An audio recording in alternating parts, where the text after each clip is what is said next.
여섯 번째, 학폭위 심의 의결에 따른 결정에 불복할 수 있는 방법은 무엇이 있을까요? 행정심판과 행정소송 절차가 있습니다. 먼저 학폭위 심의 의결에서 학교폭력 행위에 해당하지 않음 또는 조치 없음 결정 내려진 경우, 또 학교폭력 행위에 해당하고 조치 결정이 내려진 경우에도 피해 학생과 그 학부모는 학교폭력 행위에 해당된다는 이유, 또 학교폭력 행위에 해당되고 그 행위에 비해 결정된 조치 자체가 너무 가볍다 이유로 불복할 수 있고, 교육지원청 교육장으로부터 학교폭력 조치 통보서를 받은 날로부터 90일 내에 행정심판 또는 행정소송을 제기할 수 있습니다.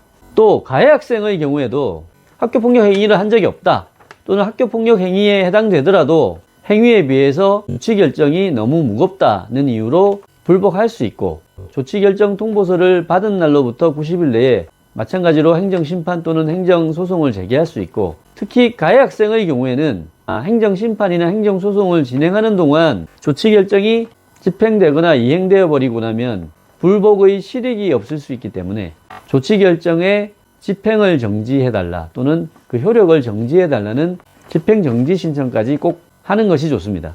또 피해 학생 측이나 가해 학생 측이 제기하는 행정심판이나 행정소송의 상대방은 해당 교육지원청 교육장이 되기 때문에, 만약 피해 학생이 교육장을 상대로 행정심판이나 행정소송을 제기했다 그러면 가해 학생은 그 절차에 참가인으로 들어가면 됩니다.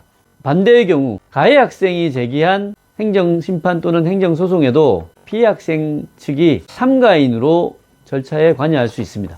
마지막 일곱 번째, 그러면 학교폭력 가해 학생 및 피해 학생 학부모의 현명한 대처 방법은 무엇일까요?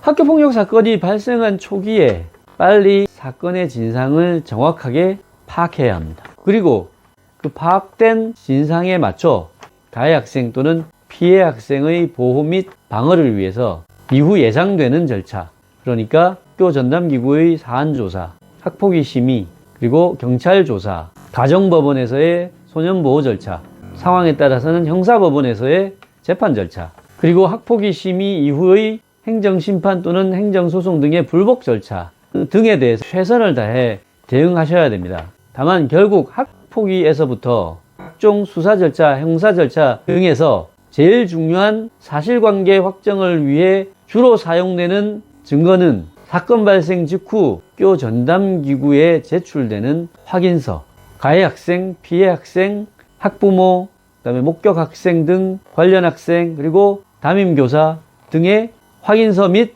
진술, 그리고 관련 문서들이라는 것입니다. 결국 건 초기에 작성되고 진술되는 것들이 가장 신선한 증거이기 때문에 이후 분쟁 절차에서 사실관계 확정을 위한 가장 중요한 증거로 사용된다. 그래서 초기에 변호사 등 전문가의 도움을 받아서 사건을 정확하게 파악하고 법적인 진단을 해서 대응 방법을 찾는 것이 가장 현명하다, 이렇게 말씀드릴 수 있습니다. 변호사 등 전문가의 조력을 받는 방법은 먼저 법률 상담을 하는 것입니다. 법률 상담에는 통상 한두 시간 정도의 시간이 소요되고, 가급적이면 가해 학생, 피해 학생과 함께 오시는 게 좋습니다. 법률 상담료는 통상 시간당 20만 원 정도입니다.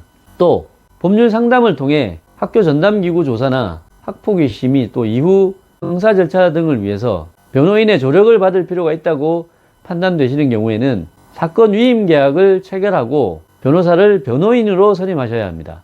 이 경우에는 변호사 보수가 각 절차별로 책정이 되기 때문에 어느 정도의 경제적인 부담이 필요할 수밖에 없습니다. 다만 사건의 난이도, 절차의 종류, 그리고 경제적 사정 등에 따라서 합리적인 보수를 제한하기 때문에 미리 경제적인 부담이 아주 클 것이라고 지레짐작해서 이 분야를 잘 아는 변호사와의 상담조차 하지 않는 것은 자칫하면 불필요한 큰 불이익을 초래할 수도 있다는 점을 꼭 깊이 생각해 보셨으면 좋겠습니다.